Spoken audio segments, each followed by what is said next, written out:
Bronte, staying with you, those comments by the translator, I mean, that then makes the situation for everyone else quite difficult, doesn't it?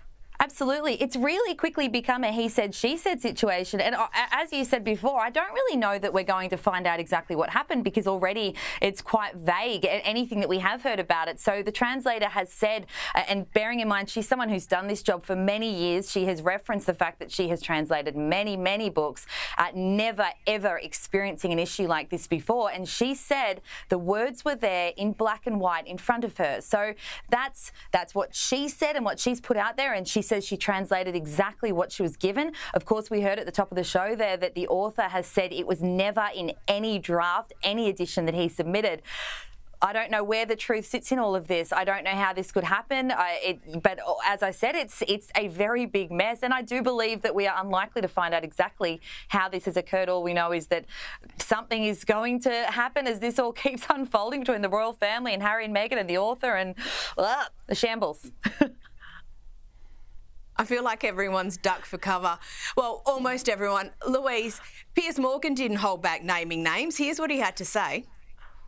I'm going to tell you the names of the two senior royals who are named in that Dutch version of the book. Because, frankly, if Dutch people wandering into a bookshop can pick it up and see these names, then you, British people here, who actually pay for the British royal family, you're entitled to know too. I don't believe any racist comments were ever made by any of the royal family, and until there is actual evidence of those comments being made, I will never believe it. The royals who are named in this book are King Charles and Catherine, Princess of Wales.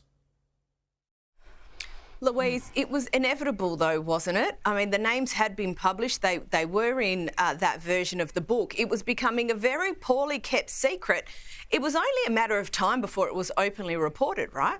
That's right. And look, Piers was bold and he was blistering, but he was also essential in what he said. It really puts it back onto the Sussexes to say, if this has ended up in a book and you're making these allegations years ago without actually naming them at the time, we're all on tenterhooks waiting to hear who it was. Now is the time to come to the party and say truth or it's false. Just, you know, you really have to speak up now to what Bronte said earlier as well. So, and I think Piers made some excellent points around, you know, people all over the world took the comments about racism and other things at face value. And, you know, grievances were sort of given this sort of veneer of truth, and it was like my truth versus the truth. So, you know, it's absolutely blistering what he said, but, you know, it had to be said. A line had to be drawn and thrown back into the court of the Sussexes. And I think this is the point, right, Bronte? There is now that we know who the names are, there becomes this question about the credibility or the sources behind the allegations. Yeah, absolutely. Look, with all these royal books, of course, the issue is that most of the insiders that are sharing information, and often they are top level, but they're unnamed sources. So we don't really have any way of verifying which claims are most likely to be accurate or where they sit or which camp they've come from.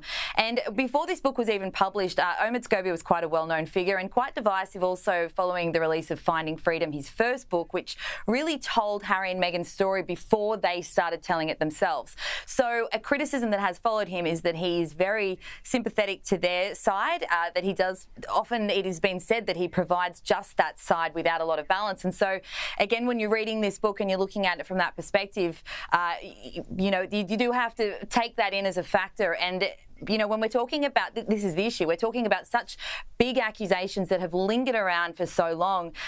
We don't know where his source came from with this. He suggests in the book that he has, you know, 8 to 10 people in the room when all these really important conversations happen. But I think this stems largely from a letter that was sent between Meghan and Charles, allegedly. So in that case, you have to imagine that there'd be significantly less people looking at it. So again, you wonder who the sources are. And this is the problem with royal books often. They're unnamed sources. We don't know where they've come from. It is very hard to pin down the accuracy of what we're reading.